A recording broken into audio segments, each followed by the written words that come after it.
महास की और इसके साथ आपका आभार अधिष्ठाता महोदय, बहुत बहुत धन्यवाद, बहुत बहुत आभार। धन्यवाद महोदय। आज के बजट पे हो रही चर्चा में मुझे बोलने की अनुमति दी।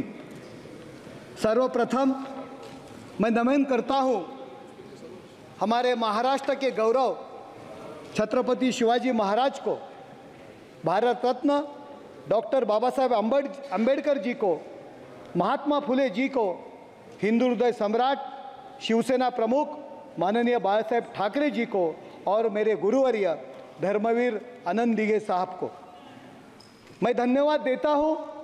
हमारे पंतप्रधान नरेंद्र मोदी जी को, हमारे पार्टी के नेता महाराष्ट्र के मुख्यमंत्री एकनाथ शिंदे जी को कि जिन्होंने मुझे इस सदन का सदस्य बनने के लिए सौभाग्य दिया, और कोटि कोटि प्रणाम करता हूं मेरे ठाणे लोकसभा की जनता को जिन्होंने मुझे नगर सेवक, महापौर, अब सांसद बना दिया।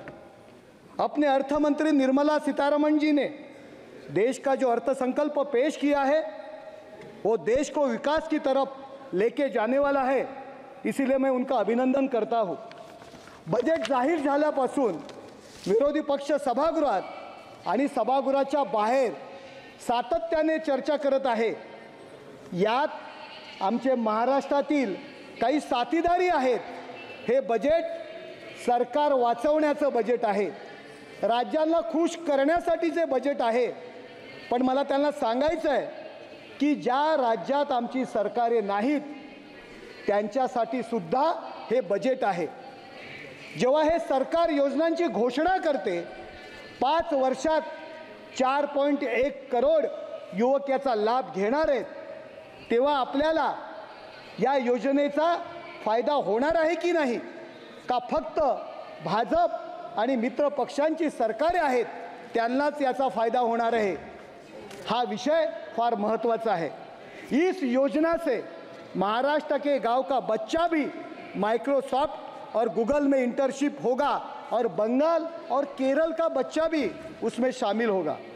जो एक्सप्रेसवे बनेंगे, अस्पताल बनेंगे, 11 लाख करोड़ का कैपिटल एक्सपेंडिचर होगा, इसमें सिर्फ हम लोग लाभान्वित होंगे क्या? इससे समाज का हर व्यक्ति लाभान्वित होगा जिसने सरकार पे भरोसा दिखाया है।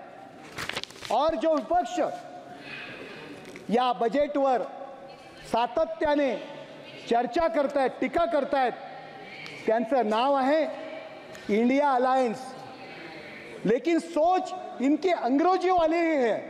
वो कहते थे डिवाइड एंड रूल, ये लोग उसे आगे लेके जा रहे हैं, डिवाइड एंड रूल एंड फूल, मतलब जनता को पहले बांटो धर्म के नाम पर, जाति के नाम पर, और अब बजट के नाम पर। शपथ ग्रहण करत होतो तो प्रत्येक जण घटनेची प्रत हातात घेऊन घोषणा देत होते, जय संविधान, जय संविधान। पण या संविधानाची पाने जर आपण उलटून पाहिली तर या संविधानाची पुरती वाट यांनी कशी लावली होती हे दिसून येते। जेव्हा राजीव गांधी यांनी मंडल आयोगाचा रिपोर्ट लागू केला नाही, जेव्हा जेव्हा यांनी 90 सरकारे 356चा दुरुपयोग करून बरखास्त केलं, 1980 मध्ये दस्तूर खुद्द शरद पवार साहेब यांना मुख्यमंत्री पदावरून हटवून राष्ट्रपती शासन यांनी लावले। ज्या ऑक्सिजन सिलेंडरने यांना ICU मध्ये जिवंत ठेवले होते त्याचाच पाईप यांनी कापून टाकला होता। या उलट संविधान वाचवण्याचं काम आमच्या NDA सरकारने केले आहे।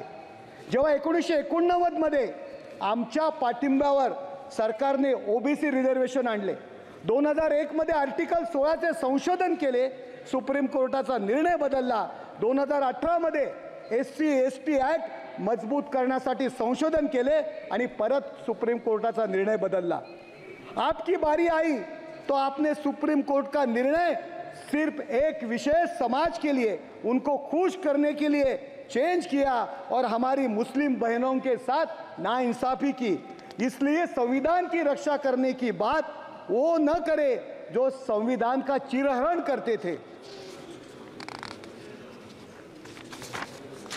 ज्या पद्धतीने संविधान न वाचताच संविधान खतरे में अशा घोषणा देत आहेत, त्याच पद्धतीने हे बजेट न वाचतात हे बजेट फक्त 2 राज्यांकरता आहेत असे बोंबलत आहेत। त्यात आमचे महाराष्ट्रवाले तर जोरात आहेत, बेंबीच्या देठापासून ओरडत आहेत।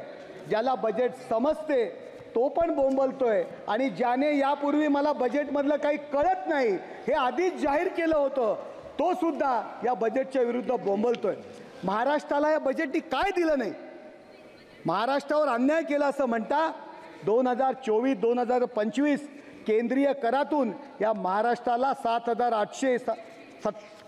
78,000 करोड रुपये महाराष्ट्राला मिळणार आहेत।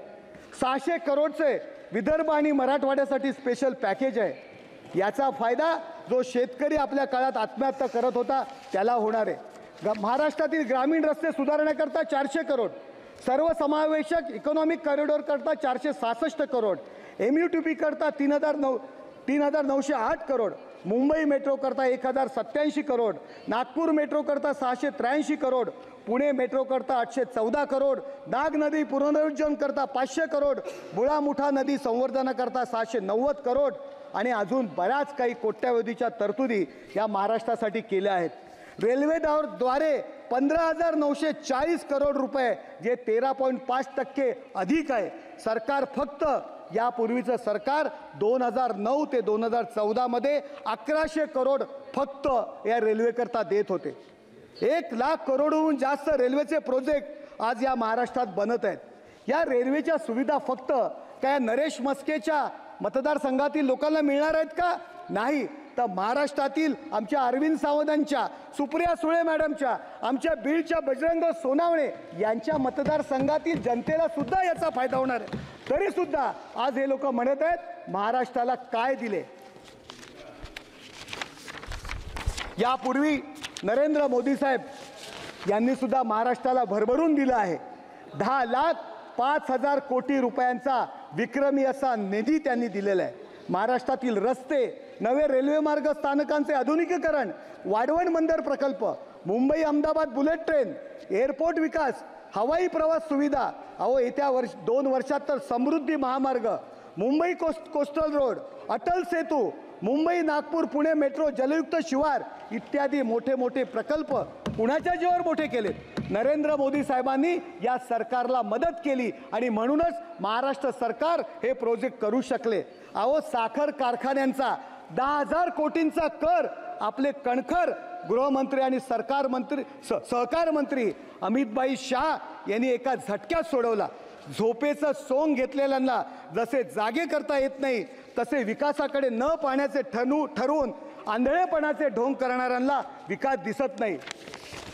महोदय, कांग्रेस को 10 वर्ष के बाद विपक्ष का नेता का आधिकारिक पद मिला है, इसके लिए आपको बधाई है और उम्मीद है आप अगले कई वर्षों तक उस पद की गरिमा बढ़ाएंगे, क्योंकि आपका RAC टिकट है जो कभी कंफर्म नहीं होने वाला है। विपक्ष के नेता राहुल गांधी जी है, सुबह मैंने देखा, मैं एक नया खासदार हूँ, राहुल का अर्थ होता है भगवान बुद्ध का पुत्र, लेकिन यहाँ तो अलग ही लग रहा था। जो उनके नेतृत्व में पूरा देश में वो भ्रम फैलाने की बातें कर रहे हैं, फेक नैरेटिव पसरवण्याचं काम त्यांच्या मार्फत सुरू होत है। पहले बात की आलू दाल से सोना निकालने की, फिर बात की अभय मुद्रा की। नेताजी सदन की गरिमा समझिए, ये किसी पार्टी का कार्यालय नहीं है, ये संसद है। ये जो बचपना शुरू था, विपक्ष के लोग कुछ बचपना कर रहे हैं। मैं तो नया आदमी हूँ, पहली बार खासदार हुआ हूँ। ये सब देखते हुए मुझे मेरा महानगर पालिका का सभागृह याद आया। मेरे कभी भी विपक्ष के नेता लोगों ने, सर 2 मिनट किसी इसी तरह का बचपना नहीं किया। राहुल जी, आपल्या नेतृत्वामध्ये राहू काल सुरू आहे, भविष्यामध्ये राहू काल असतो, राहू केतू, ऐसा राहुलजींच्या नेतृत्वामध्ये राहू काल सुरू आहे आणि या काँग्रेसच्या कुंडलीतून राहूचे निवारण कधीच होऊ शकत नाही, कारण या काँग्रेसवाल्यांनी एका परिवारालाच आपला देश मानलेला आहे। काँग्रेसच्या परिवाराने फक्त राहुल गांधी म्हणजे देश मानलेला आहे. हे 99 सीट यांच्या Conclude the निवडून आल्या. speech. यांना वाटतं आम्हाला Conclude the फसलाच speech. मिळाला. 100 Honorable मार्काचा members. पेपर नव्हता. ही 542 It is- मार्कची परीक्षा होती. तुम्ही काठावर just- सुद्धा पास झालेला नाहीत. तुम्हाला हे विसरून चालणार नाही. तुम्हारे पाँव के नीचे कोई जमीन नहीं. कमाल है फिर भी तुम्हें यकीन नहीं.